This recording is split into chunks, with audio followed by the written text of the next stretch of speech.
Hola, ¿cómo están? Bienvenidos al programa. Que no se te olvide que qué hago a esta hora. No, es que nos han cambiado de horario. Está bien, no se preocupe, usted se acaba de enterar y yo se lo cuento. Estábamos en la noche, a las 9 de la noche, y nos han pasado al horario de la 1:50. Así que a partir de ahora nos vamos a encontrar a la hora de almuerzo, lo cual es bestial, porque mientras ustedes están almorzando, pueden de pronto poner en el celular o en el iPad o en algún medio digital, pueden poner el canal digital de la República. Y ahí nos encontramos para poder estar un rato juntos a la hora del almuerzo. Hoy vamos a tener un programa que vamos a invertirlo un poquito. Es decir, la parte más política, un poquito más cargada, la vamos a dejar para el final, con un tema muy potente. Pero la parte principal del programa la vamos a dedicar a algo que yo creo que ustedes van a disfrutar mucho y se van a acordar conmigo.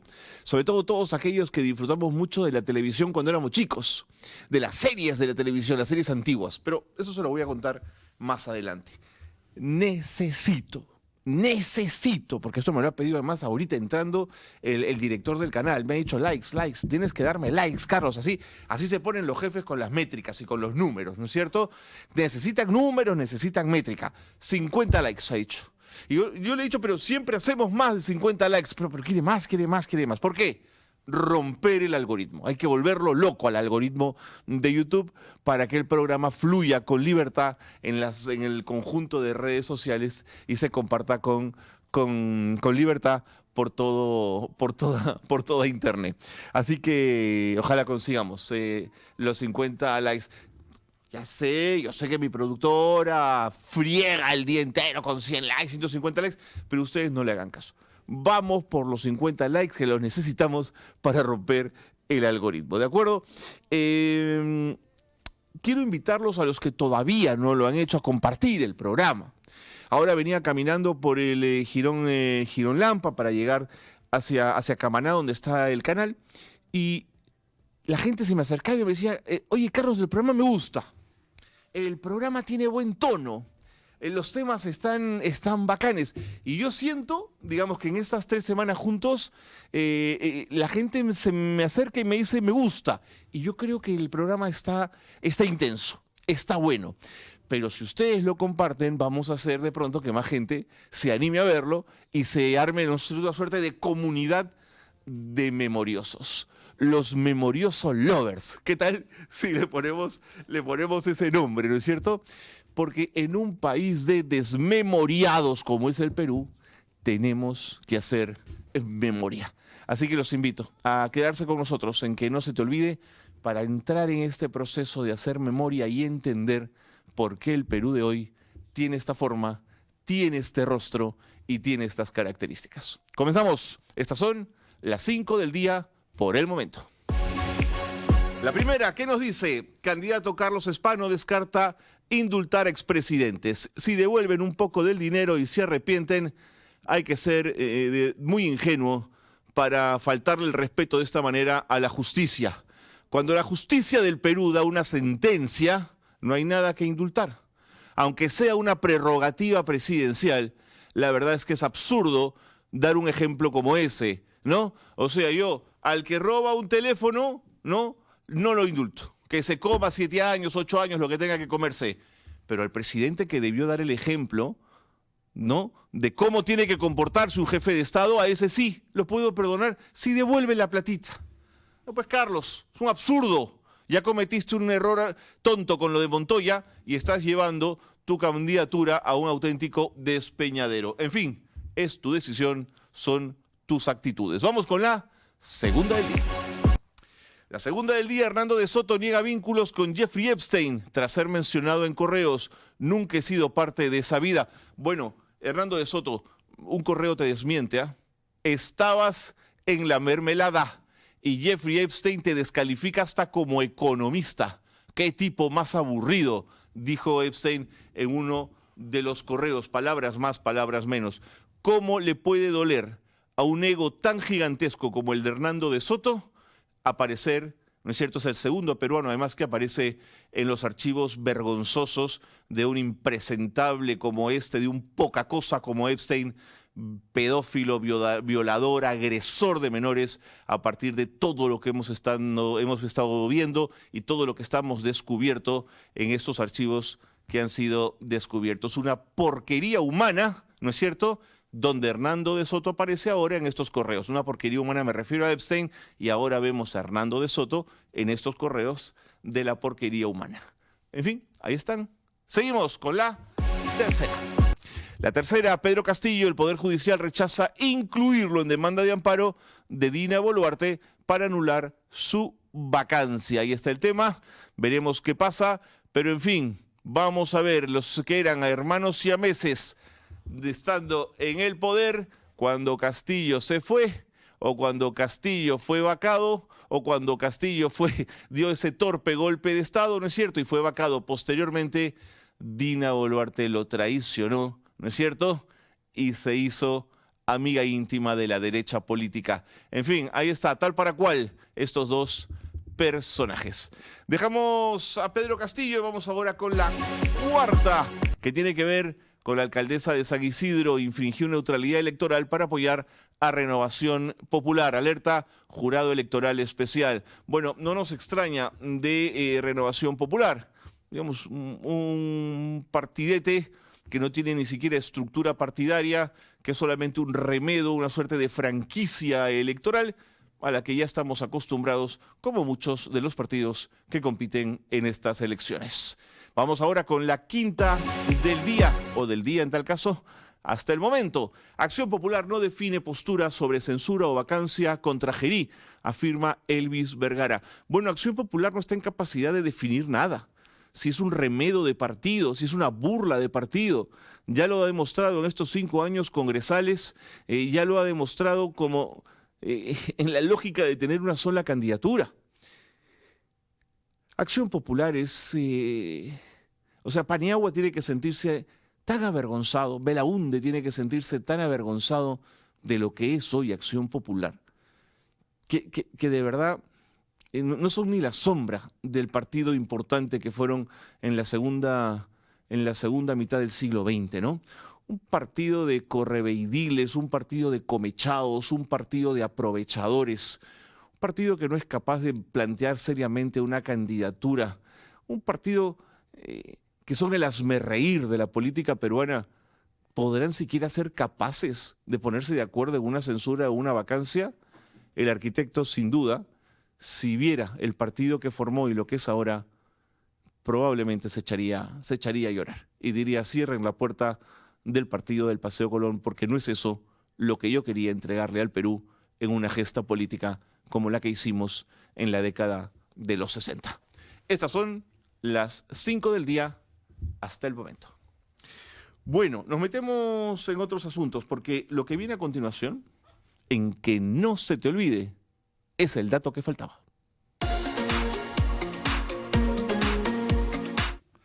Miren lo que les voy a proponer. Todos aquellos que tengan más de 65 años o más, les voy a poner en pantalla series de televisión de su época. Y ustedes me van a decir si las veían o no las veían. Y todos los mayores de 60 o de 50 me van a decir si las series que les voy a poner en pantalla las veían o no, y voy a recibir sus comentarios y me van a decir si les gustaban o no. Y si en mi lista, que no están todas las series, me falta alguna, ustedes me la sugieren. Igual los menores de 40, les voy a poner series de los años 90 y así sucesivamente. Pero como yo no soy un experto en series y no las vi todas, porque yo era más de bicicleta, salir a la calle con el skate, de jugar más en la calle con mis amigos y mis amigas, creo que necesito de la ayuda de un especialista. Y creo que he encontrado a uno de los mejores. Es profesor de la Universidad de Lima, en la Facultad de Comunicaciones, es investigador, tiene libros publicados sobre el tema de las series de televisión.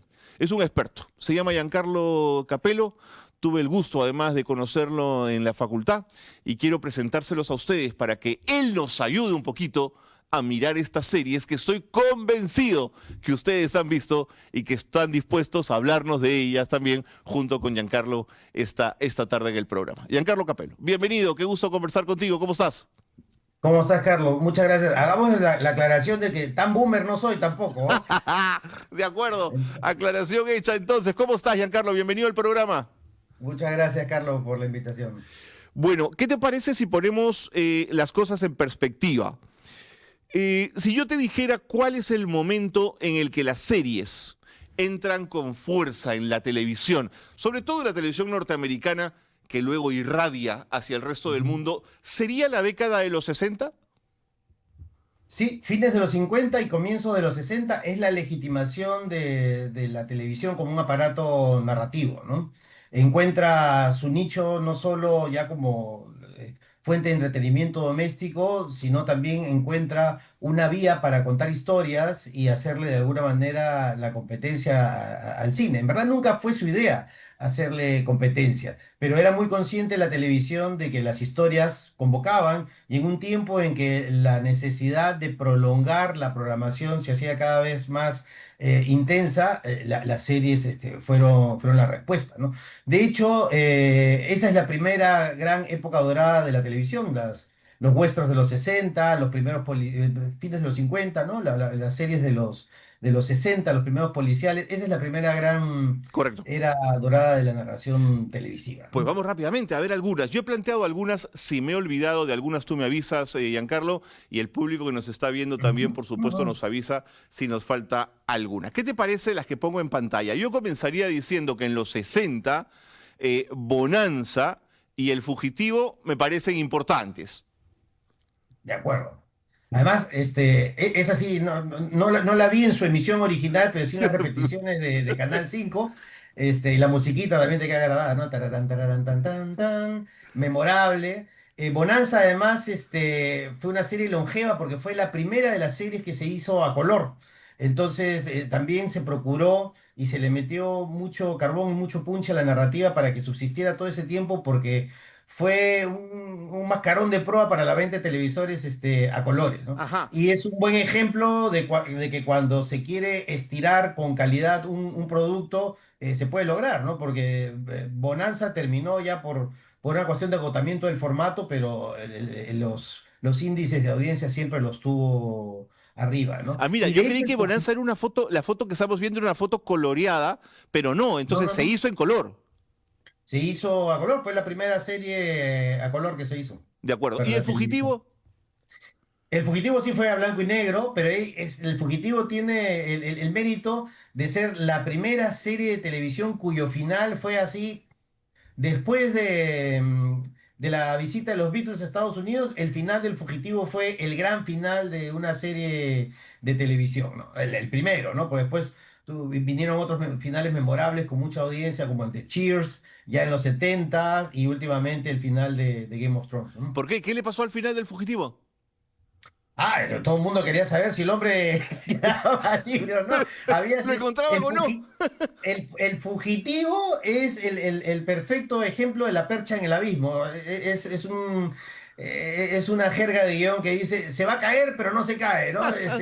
Lo van a matar, pero no lo matan. Entonces nos tuvieron en esa recatafila de situaciones, una tras otra en la temporada. Uno al final quería, bueno, después de todo lo que ha pasado este Claro, hombre, pues al final. Además, recuerda que la sintaxis y el lenguaje televisivo estaban cuajando en esta época. de Entonces, acuerdo, de acuerdo. hoy ya tenemos este formato hasta cierto punto gastado, normalizado, si no se hace con ingenio, pero en ese momento fue un boom, ¿no? Claro. Porque hay algo importante, perdóname, para entender esto, y es que las series de televisión, si nos ponemos sobre todo en la orilla de Estados Unidos, se emitían una vez a la semana. Entonces, Mm, eso crea una magia y una experiencia distinta, porque la viste el lunes y te tienes que esperar al otro lunes, ¿no? claro. Cosa que hoy las generaciones No pueden esperar. más recientes no pueden soportarlo. Y en ese tiempo es que se cocina el éxito y la experiencia,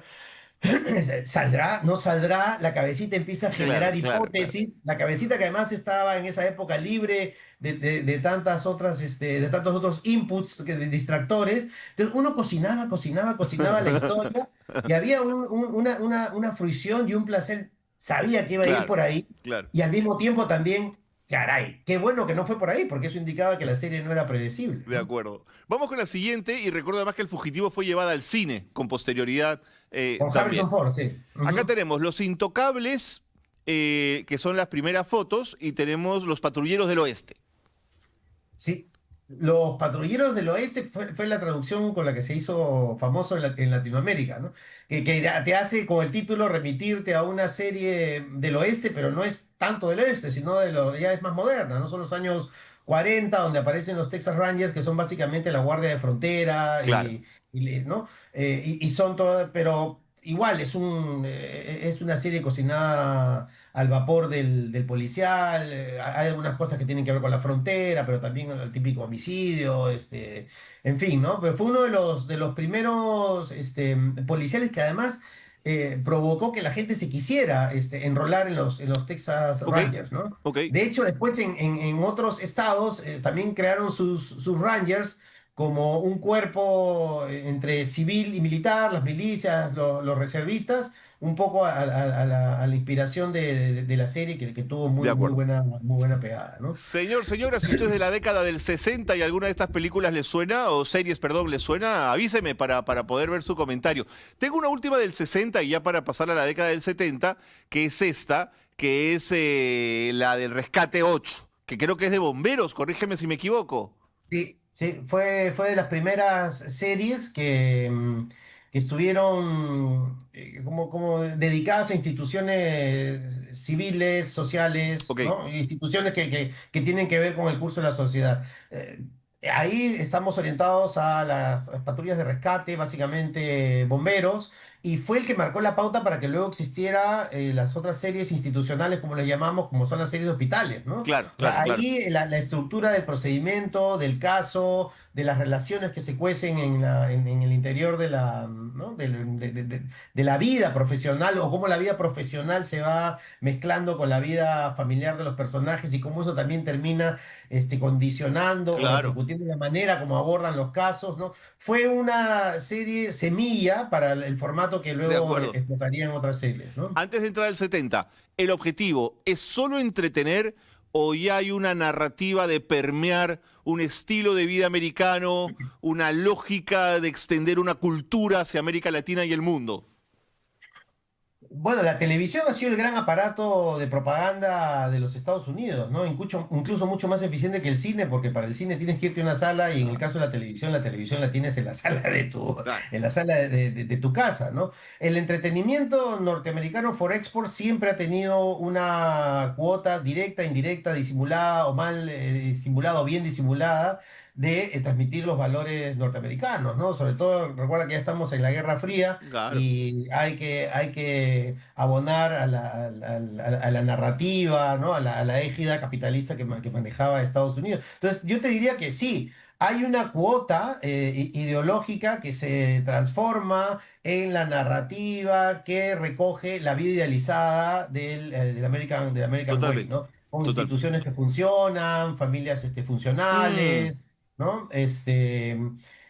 Y también lo que quiero dejar claro es que no solo es la política lo que guía la construcción de estas historias, sino el modelo de negocio de la televisión no sí, claro. funciona si no conectas con el público. Entonces, Mm, yo creo que aquí hay una coincidencia de ambas cosas. El público, a partir de que aparece la televisión, quiere verse reconocido en la claro, pantalla. claro, La claro. pantalla de la televisión es distinta a la pantalla del cine. La pantalla del cine es idealizante, ¿no? Es el ideal, es aspiracional la pantalla del De cine. acuerdo. Pero la pantalla de la televisión es una pantalla de realidad, ¿no? Entonces, la gente quiere ver representado su estilo de vida, sus problemas, sus complicaciones, sus formas de amar, sus formas de odiar, Clarísimo, en fin. clarísimo.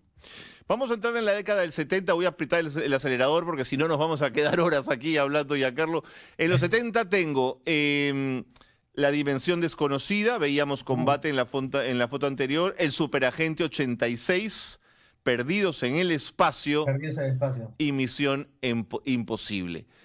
Muchas de estas sí las hemos visto por repetición Sí. en la televisión peruana largo, Giancarlo.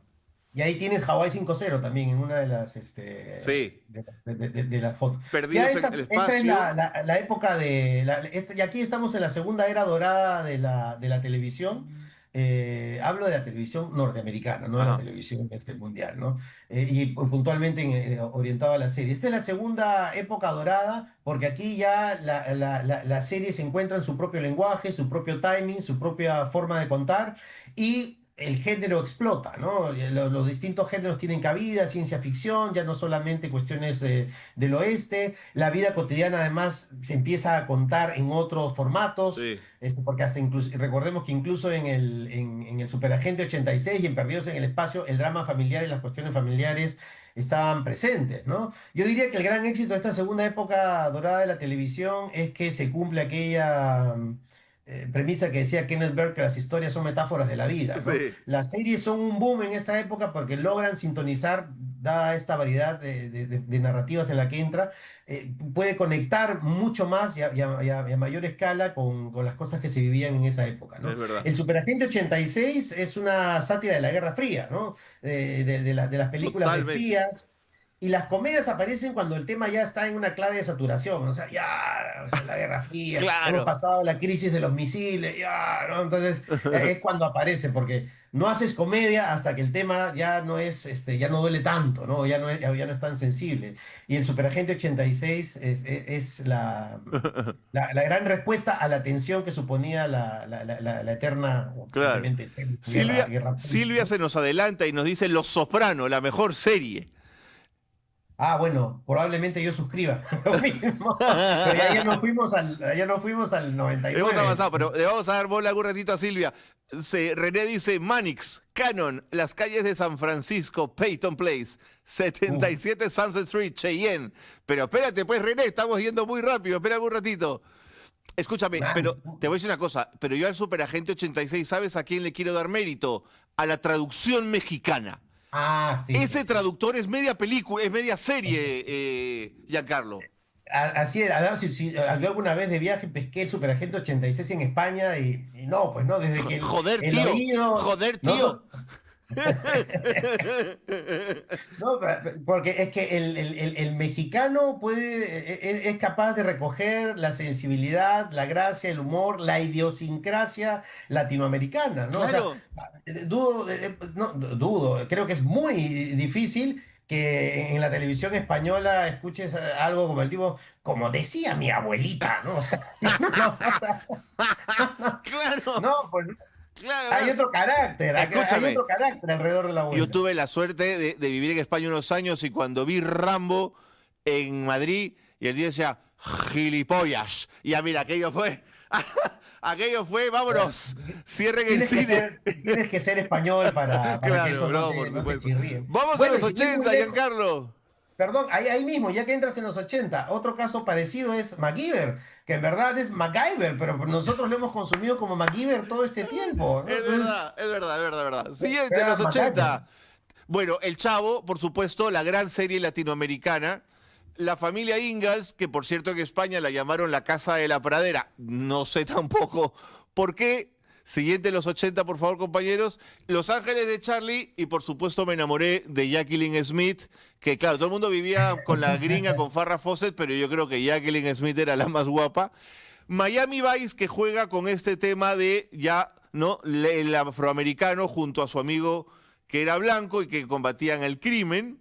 Ujú. ¿Qué te parecen los 80 para las series? Los 80 es la respuesta televisiva a la contracultura de los 70, ¿no?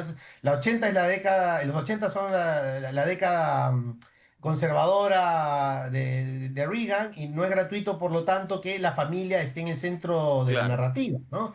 Este, mm, Hay que mencionar series emblemáticas como Ocho son suficientes, Happy Days, que también que empieza en los 70 y se consolida en los 80. Blanco y Negro, no sé si Bill recordarás la historia Cosby, de aunque el personaje esté preso, ¿no? Bill Cosby. Bill Cosby, y es la década de la familia y la integración, ¿no? Hay una búsqueda por asentar un modelo Es de verdad, familia. Miren, hemos pasado por unos turbulentos años 70, hemos tenido la lucha por las reivindicaciones civiles, somos una sociedad más es integrada, verdad, es digamos verdad. que si lo ves ideológicamente, aguanta, acá ha habido en los 70, en los 60, en los 70 un despelote grandote, hagamos una especie de síntesis que somos, ¿no? Entonces, cosas que antes no se veían en la televisión como protagonistas afro-norteamericanos, empezaban a tener protagonismo, ¿no? Entonces, Mm, es el ayornamiento, si quieres, de la dale, familia dale. modelo americana, Y ¿no? aquí faltó Vi, ¿no es cierto? La de la que se comía los La del lagartos, ¿no? lagarto, de invasión extraterrestre. Invasión Que extraterrestre. es quizás sea la última serie que pudo tener éxito gracias a la resaca de Star Wars, ¿no? De Star Lo que Wars. pasa es que el espacio en televisión es muy chiquito, ¿no? O sea, no va a aguantar la espectacularidad del cine nunca, ¿no? Y a caballo de 80, entre 80 y los 90, el príncipe del rap creo que cobra una importancia interesante, ¿no? Sí, el príncipe del rap, más allá o sea, o quizás también gracias al mérito de Will Smith, es la que asienta las series juveniles. No es que antes no existieran las series juveniles, pero esas llamadas series juveniles eran prácticamente pues adultos tempranos, Claro. ¿no? Aquí ya tenemos la formalización el ingreso de los dramas juveniles, de los problemas juveniles vinculados a la escuela, la paternidad, los Mm, lazos de familia, encuentran la luz que no habían tenido antes y en ese sentido es una serie abridora, como de le acuerdo. decimos, ¿no? Los no, ¿eh? Junto con Los Años Maravillosos, junto Aquí con Los Años vienen, Maravillosos. aquí vienen, porque los 90 nos proponen Alf, Los Años Maravillosos, La Pequeña Maravilla, Friends, por supuesto, ¿no es cierto? Ujú, Siguiente, por favor, compañeros. Melrose Place y ya llegan los 2000, digamos, con Malcolm in the Middle. ujú. Yo creo que Los Años Maravillosos no lo ubicas más en los 2000 que en los 90, entonces ahí yo he fallado, ¿eh, Giancarlo? No, bueno, es que, a ver, mi absurda formación académica me hace llevarlos a que los considere desde el año de estreno, ¿no? Ok, Entonces, ok, como se ok, estrenó ok. en el 86 hasta el 93, entonces para mí es De más, acuerdo, de acuerdo. está a caballo, pero para mí es más ochentas que no. Ok, Además, porque nace con este espíritu que te digo de de darle acuerdo, de la familia, cabida dale. a los problemas juveniles, ¿no? Y ya en los 90 es la explosión de los jóvenes, ¿no? Sí, Melrose Place, Friends, ¿no? Hay otra, se me ha ido el nombre, que era en fin, que era 1920 Beverly Hills, Beverly Beverly Hills, Hills. que también era ya es la explosión de lo juvenil, Sí. el Esta estilo de vida brigada contra el juvenil. crimen, ¿cómo se llamaba? Con Johnny Depp, que iban... 21 Jump Street. Esa. Comando Comando especial. especial, que lo pasaban acá. Que entonces ya era, pero como te digo, ahí ya son los problemas juveniles, pero aquí sí ya empieza a entrar un poco la mano en la mercadotecnia, porque Totalmente. para los 90 el gran público es la juventud, Es la ¿no? juventud. Y entonces se empieza a darle vueltas a la estética, a los aparatos, a los artilugios, la música, la ropa, las Claro, zapatillas, el claro. tiempo libre, ¿no? Son ¿cómo decirlo? Un gran escaparate, las series son el gran escaparate para vender mucho de ese merch, ¿no? En ese sentido, los 90 van por ahí. Y en la otra parte de los 90 es la onda tequi, que la ves de alguna manera con la Pequeña Maravilla y Alf, porque ya es la tecnología entrando, Claro, ¿no? Alf claro. todavía es un poco el coletazo, si quieres, de la De ciencia acuerdo. ficción, es lo que se llama una serie Ponte, si la traducción en el caso de Superagente 86 levantaba la serie, en el caso de la traducción de La Pequeña Maravilla yo creo que la dañaba. Yo creo que era una mala traducción la del personaje. Pero en fin, ya son opiniones. pero en inglés era Small Wonder, ¿no? Sí. Bueno, No, la traducción de era- la voz de la niña, creo que no el ayuda. doblaje, el Sí, el doblaje, el personaje. doblaje lo dice. Ah, No, sí, bueno, no, yo la única voz que escuché fue la que pasó acá Canal 2, ¿ah? No, no, ya, ahí ok. sí, no te puedo seguir la Dale. collera. Vamos con los 2000, que ya es la última, que ahí estaba, claro, los años maravillosos, que además, eh, cometen la aberración en esta serie de no permitir que Winnie terminara con Kevin, que era lo que todos esperábamos. Ah, no sé, Giancarlo, por favor, a ver. arruinaron el sueño. Es que, bueno, a ver, aquí sí voy a ir en contra. Para mí, sí, el mejor final es que no se haya quedado Ah, con ya, ok. Winnie. Y si quieres ajustar cuentas generacionalmente, te voy a pedir que nos remitamos a Candy, porque nuestra generación todavía no ha decidido si se queda con Anthony o con Terry o con quién debió quedarse. O sea que si vamos a ajustar cuentas con el shipeo entre personajes, nuestra generación tiene que escarbar un poco más atrás. Claro. Bueno, tenemos Quién manda quién, serie muy divertida con Alisa Milano, que creció y se puso guapísima la chica, ¿no es cierto? Tony Danza también. Con Tony El Danza papá, muy Tony Maselli, que divertido. hacía el papel de Tony Maselli.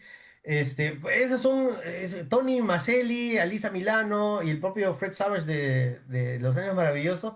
Es el extraño, triste ejemplo de cómo los personajes los actores no sobreviven a sus personajes, ¿no? Muchas Mm, veces ser el personaje más querido no necesariamente te garantiza, ¿no? No digo que esto ocurra en todos los claro. casos, por supuesto, pero la televisión sí, pues es una moledora de carne, ¿no? La televisión no es, no, el Star System de la televisión es mucho más precario, ¿no? Por eso no es gratuito que alguien que sale de una serie de televisión con la pretensión de hacer cine va casi a un lugar donde hablan otro idioma No y usan otro necesariamente le va tiempo. bien, ¿no? Así es, ¿no? Sí, Y los 2000 ya te plantean la última era dorada, la tercera era dorada de la televisión, donde ocurre, y ahí quien inaugura toda esta beta es Los Soprano, donde ocurre una feliz coincidencia entre una narrativa buenísima, una puesta en escena sí, excelsa sí. y un concurso de público Muy multitudinario, ¿no? O diverso, sea, por claro. primera vez coinciden los intereses artísticos con los intereses del público y con los intereses Sí, de los negocios, sí. que muchas veces son los que terminan decapitando Sí, las es verdad. series Sí, es o verdad. cancelando las Y series, los ¿no? Son recursos dramas. técnicos permiten además un mejor producto, ¿no? Bueno, y hay que decirlo, y lo voy a decir porque se tenía que decir y se dijo, a mí no me gustan los Simpsons, Giancarlo.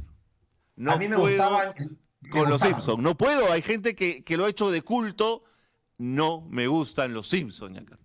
Ni la primera época. No puedo, no les encuentro la gracia, oye. Pero respeto, por supuesto, a quien No, no, se... no, no. Es que a mí sí me gustan los Simpsons en la primera temporada, hasta que empiezan los 94, 95, hasta ahí me gustan. Y los Simpsons no es extraño que no te gusten, porque si sobrevive tanto tiempo es porque es una serie que se ha ido actualizando para la generación Claro, que vinieron que después. lo ve, ¿no? Por eso a mí me gusta mucho la primera época, cuando Bart era un pillo, un bandido, ¿no? Pero después ya además tienen un humor cada vez más local y tienes Claro, que estar bien metido en el día a día norteamericano para que claro. pesques varios niños, ¿no? En ese A mí sí me sentido, gusta, me sí, parece una serie disruptiva la de los Simpsons, porque empieza a ser con la mayor libertad que te dan los dibujos animados, lo que más tarde hizo Matrimonio con Hijos, ¿no? ok, ok. Es desbaratar Extraordinaria, la así familia es. americana, ¿no? Buenísima. Y South Park me parece en ese sentido mucho más interesante, ponte. Es el inicio de los 2000 también es el boom de la animación como un formato Sí, o señor. como un soporte para Sí, señor. narrar series. Quizás la Sí, señor. última gran representante sea esta serie de Netflix que se llama BoJack Horseman, donde es una animación Brutal. Sí, existencialista, sí. brutal, con una densidad y una capacidad de narrativa que no tiene nada que Sí, envidiar es a verdad. las grandes producciones, ¿no? Compañeros, si es posible, y ya para ir cerrando, podemos poner los comentarios que habían llegado, porque no los quiero dejar en el camino. Silvia nos había escrito, dice María, a mí me gusta la serie Los Invasores. No sé si la dieron en Perú, pero yo las veo por YouTube. De Invasion, sí. Los invasores fue previo a Invasión extraterrestre, ¿no? Ya. Fue la época en la que venían seres extraterrestres Ah, yo y no me se acuerdo. confundían con las personas, ¿no? Ya, Es la época, tal vez recuerdes Starman, que también ya, era claro, que claro. había llegado y tenía una, La una, una bolita. perlita, la bolita, ¿no? Con la que podía hacer una The Invaders, creo que era el Claro. título en inglés. Sara Rodríguez nos dice El hombre del rifle. Flecha Rota, El túnel del Un tiempo, túnel del tiempo. El llanero solitario, Sara. Qué buenas. Gracias, Sara Rodríguez. Todos esos títulos corresponden a series que tienen como protagonista a una máquina o a un ser ideal, ¿no? Ahí habría que agregar ay, de Million Dollar Man, ¿no? Al al Ya, hombre biónico y la mujer biónica, que eran estos hombres que sí, habían sí, sufrido sí. un accidente y la tecnología los Sí, había claro. potenciado. Y había que tener el muñeco que tenía el huequito detrás de la cabeza para ver a través de él. Alberto, El hombre ¿ves? nuclear. El hombre nuclear se El llamaba, hombre ¿no? nuclear. Y había, Era había la mujer biónica también, ¿ah? la mujer biónica y el Y el hombre hombre nuclear. nuclear. Así era. Mira, Alberto coincide un poquito conmigo. Yo tampoco sintonizo con los Simpson. Ahí está, mira, Alberto tiene la misma sensación que yo. Tampoco los Caballeros del Zodiaco y Pokémon, dice. Creo que ya había crecido de pronto, Alberto. De pronto nos agarró un poco grandes, no sé, habría Bueno, que habría que verlo. preguntarle a Alberto si en la misma camada está Supercampeones, porque no creo que haya alguien que no le guste Supercampeones. La, Bueno, la serie de supercampeones, dos dibujos horas para animados de que llegara a la fútbol. cabeza la pelota. Oye, yo me podía ir a servir algo a la cocina y regresaba y la pelota seguía llegando a la cabeza del goleador. Eh, Es un tipo de melodrama futbolístico sí, que no pues. tal vez no Liz, se hace público objetivo, Carlos, perdóname. Lisette dice y nos ha puesto una foto linda allí. Falta la segunda parte de Candy. Aún no, no supero las tristes rupturas. Claro, pues, Candy no se decidía. Tenía que tomar decisiones, ¿no es cierto? Decía, voy a pensarlo. ¿No es cierto? Y Bueno, nunca y se decidía. otro de esos melodramas de tarde es Marco, ¿no? Marco encontrará a Bueno, su aquello era mamá un o no encuentra. dramón, ¿no? Un dramón. Pero bueno, llegó a encontrar a su mamá y cuando llegó la salvó porque estaba muy enfermo, o sea que acabó bien aquella historia. Oye, Giancarlo, el tiempo nos ha ganado. Quería agradecerte muchísimo. Quienes quieran conocer algo de tu trabajo y tus libros, ¿dónde los podemos encontrar? En el fondo editorial de la Universidad de Lima, ahí tengo todos los libros que he publicado sobre series de televisión que tienen una aproximación básicamente en el tono en el que estamos conversando ahora, ¿no? No son libros sesudos ni complicados, sino siempre los escribo con la idea de que haya una complicidad entre los que lo leen y lo que encuentran en el libro, ¿no? Buenísimo. Te mando un abrazo, Giancarlo. Gracias por habernos ayudado a hablar de un tema además tan ameno y tan simpático en el que todos podemos participar. Te mando un abrazo. Muchas gracias, Carlos. Otro abrazo para ti. Giancarlo Capello, profesor de la Universidad de Lima, que ha estudiado estas series, por supuesto, desde una perspectiva académica, pero que tiene esa capacidad enorme de hablarlo en sencillo y de poder compartirlo con todos. Bueno, como les había dicho al inicio del programa, el primer bloque iba a ser de un tono más ligero, de un tono grato como el de las series. Pero en nuestro segundo bloque vamos a revisar un tema más complejo, más político, y lo vamos a ver en una nueva secuencia. Una secuencia donde tenemos que hablar de cosas más complicadas. Su golpe es solo un gesto cobarde, así se llena con sangre que arde la galería de los miserables. Esta es la galería de los miserables. Aquí nos vamos a referir a personajes que nos repugnan, personajes que merecen nuestra atención porque forman parte de la historia política de nuestro país, pero que no merecen ni nuestra aprobación ni nuestro elogio, que significan el oprobio, el insulto. ¿Y por qué lo vamos a hacer hoy? Porque un día como hoy, un 3 de febrero, se capturó en una extraordinaria operación policial por primera vez a Víctor Polay Campos. Esto ocurrió en el año 1989. Víctor Polay estaba en ese momento, ya le había declarado la guerra al Perú. Era 1989 y el MRTA estaba en plena expansión. Había que cogerlo. Un grupo de policías de la llamada PIP, ya habiendo sido formada la DIRCOTE, viaja al centro porque había información de que se estaba moviendo por esa zona. En ese momento era ministro del Interior Juan Soria y viceministro el señor Mantilla. El objetivo era trasladar entonces a personal, o sea, ¿por qué estaba por ahí Polay? ¿Por qué estaba en Huancayo? Porque había una columna guerrillera y el impresentable que están viendo ustedes en pantalla quería abrir un frente en la selva central, sobre todo en la zona de Junín y de Pasco. La captura, como comprenderán, no ocurrió ni en una cueva ni en un campamento en la selva, sino en el lugar más exclusivo de la ciudad. ¿Cuál fue el lugar? el hotel de turistas de Huancayo. Hoy se le conoce como el Hotel Presidente, que está ubicado en pleno centro de la ciudad, en la plaza, frente a la plaza Huamanmarca. Pollay había sido esquivo hasta el momento, pero afortunadamente se había dejado entrevistar y había muchas fotos de él, con lo cual era fácil su identificación. ¿Cuál era la cobertura que tenía Pollay? ¿Por qué se sentía de alguna manera cómodo? Porque se movía con un acompañante y se registraron como pareja en el hotel de turistas y como visitantes, como si fueran turistas en la ciudad de Huancayo. Él usaba en ese momento documentos falsos, pero su fisionomía lo delataba. Bueno, la operación comienza el 3 de febrero y fue ejecutada por un grupo de élite de la policía. No pierdan de vista este dato, ¿eh? Cada vez que hay capturas importantes en el marco del conflicto armado interno, en el marco de la lucha contra el terrorismo, siempre está la policía. Y es la policía de investigaciones. No son las Fuerzas Armadas, que entran como elefante en cristalería y arrasan. Es el trabajo de inteligencia. Ocurrió lo mismo con Guzmán, recordarán ustedes, porque así trabaja la policía cuando hace un trabajo eficiente y de inteligencia, que es lo que tendríamos que comenzar a hacer en el trabajo contra la inseguridad ciudadana y las extorsiones. Pero en fin, ya hablaremos de eso en otro momento.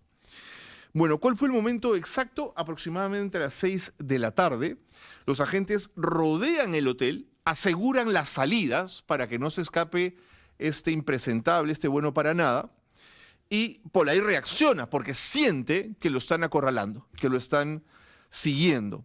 Según los reportes policiales de la época, entran a la habitación, tumban la puerta, Pollay intenta agarrar su pistola Browning, no lo consigue, es sujetado, él intenta resistirse, él forcejea con los policías.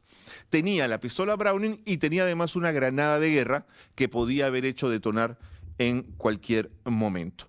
Afortunadamente la intervención policial fue muy rápida y consiguen neutralizarlo. Y además evitan cualquier intento de suicidio porque tenía información valiosa. Y estaba además con su acompañante, que en ese momento era Ros Luz Padilla, quien no solo era en ese momento su pareja sentimental, sino que además era un alto mando dentro de la estructura del MRTA. Por lo tanto, la captura no era solo importante por Pollay, también lo era por Rosaluz Padilla. Ahora, datos finales antes de terminar. Este es un punto muy recordado porque cuando avanzan las presentaciones de los delincuentes terroristas a medida que pasan los años, no se les deja hablar. En esa época todavía en las ruedas de prensa a los terroristas sí se les dejaba hablar. Lo trasladan a Lima y en la presentación de la prensa, Pollay ante las cámaras de televisión lanza insultos, gritos y todas las diatribas posibles. ¿Qué pasó después? Que, aunque no lo quieran reconocer, con ayuda dentro del penal y de fuera del penal, evidentemente del gobierno aprista, aunque lo quieran negar, le construyen un túnel para que escape y siga cegando vidas junto a los terroristas del MRTA. A meses después es capturado en una fuente de soda en San Borja.